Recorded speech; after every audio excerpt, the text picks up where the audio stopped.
Hey guys, this is Dr. Sandy with another exciting video for you and your family and friends. Today we're going to talk about the top 4 tips for back to school. So if you are watching this video, if you are a parent, obviously we want the best for our kids. They're going back to school. As I make this video, it is now September, and I wanted to put together some tips so your kids can grow up healthy and strong, have a great academic year, having strong academics, doing well in school. Even if you're playing sports, it starts with being healthy. So I wanted to give you these health tips so your children can really do well in school. And as always, by the way, if you do enjoy the video, please like, share, and subscribe, and let's just jump into it. The one thing I would start with is sleep. Sleep is the foundation for obviously being healthy. The body goes through a lot of repair, healing throughout the day. All parts of the body. It's just a great time for healing, repair. Also, this is the time when children are growing, so it's a very precious time. So we want to honor that. And what you want to do is you want to kind of look at sleep, and I know there's different guidelines out there, but see what works for your child. See that ideal time for them to sleep. See the ideal time when they rise, and kind of work with that. And then obviously see how they're doing in school, get their feedback. Are they going to school, getting everything done, refreshed, coming home energized? Are they sluggish throughout the day? I hope they're not falling asleep at school. Obviously, that's an extreme situation, but I just think like exercise, eating, I think sleep is also an individual thing. So, and then there might be some nights where they are a bit up a bit later due to homework or other commitments or things like that. So you have to look at a lot of variables, but make sure they're getting sleep. And just, you can tell, but talk to your child, talk to them and say that, how are you at school? Where are you feeling refreshed? Look at your kids in the morning. Like, getting up in the morning obviously can be tough, but, is it a struggle? Like, are you pulling them out of bed? Are they keeping, wanting to sleep more and more and more?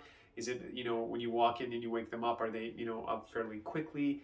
Is their day going good? Are they okay after school? Do they still have energy? So, again, I think you have to talk to your child, get their feedback, look at how they're behaving. Do they look energized for most of the day? And then try to have a schedule, try to have a time that they are going to bed, a time that they're rising. And of course, there's a range, but look at that. Sleep is obviously a big foundation to be healthy. Now, also, I would also say, speaking about talking to your kids, make sure also at school, ask them, how is it going with their teachers? How is it going with their fellow students? Just keep having that dialogue.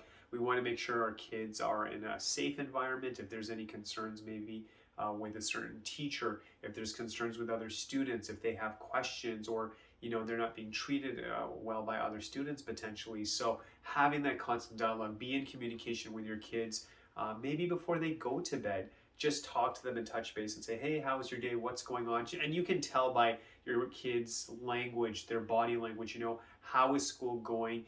Be involved, make sure that they're on the right path and you are there for them. They need your support.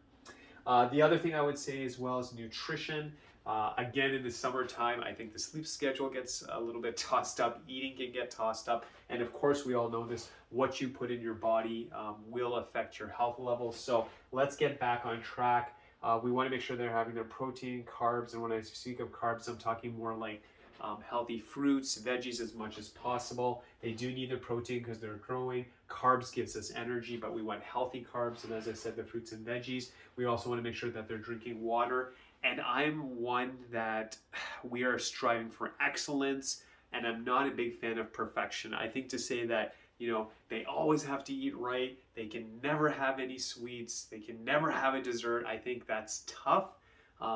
If you're doing that, like, I can appreciate it, but I'm just saying, like, I think to have that standard where every meal has to be perfect, I think go for the 80-20 rule, and I think this applies to adults as well, but try to do your best, 80% of the time, and maybe a little bit on the weekend, here and there you have sweets, but as long as what you're mostly eating is healthy, you'll be good for it. And again, the kids also need water. Make sure they have a good water bottle, obviously for taking to school. The next thing I would say is physical activity. As you're watching this, you may have a child who's already into sport. If you have a child and you're thinking about it, see also the schedule.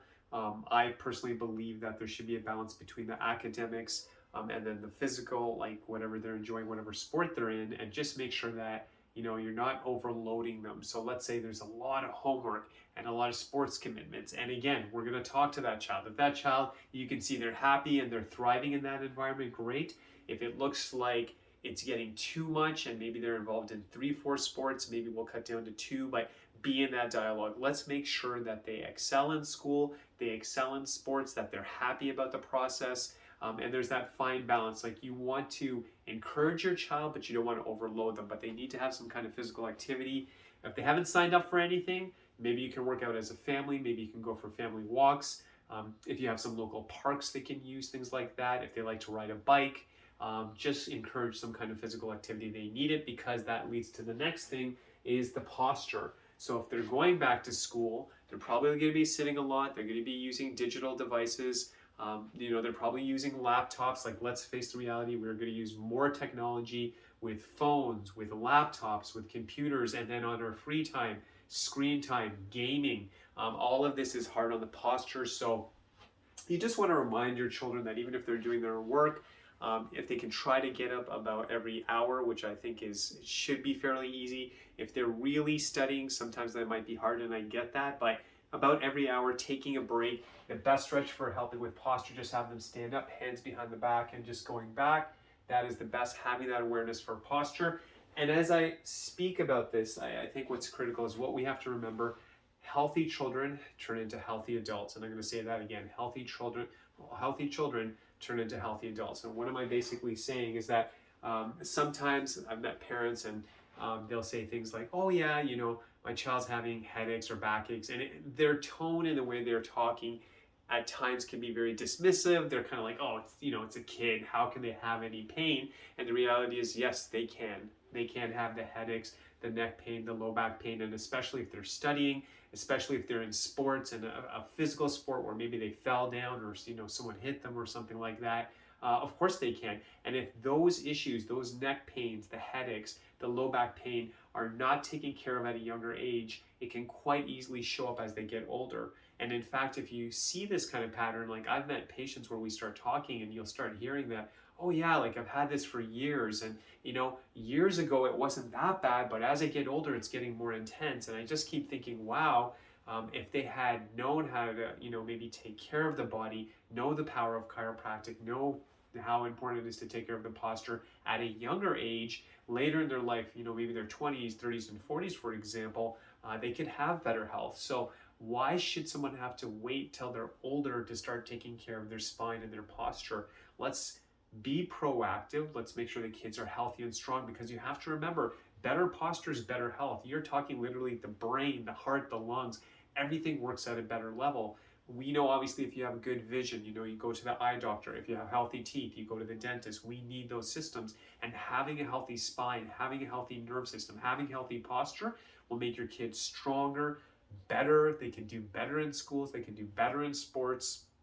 And I think some of us might think, oh, chiropractic and posture issues, like that's for adults, which is true, obviously, but it actually starts much younger than that. It starts in childhood. So let's make sure their posture is good, make sure their spine is at least getting checked, letting it get assessed. And we want to make sure those young children grow into healthy adults so they can have the best life possible. They crush it in school. They do good in sports. They deserve that. And it starts in childhood so they can have the best life possible. So I hope this information really helped you. As always, please like, share, and subscribe if you learned something. I'll be here next week with another video. And as always, God bless you.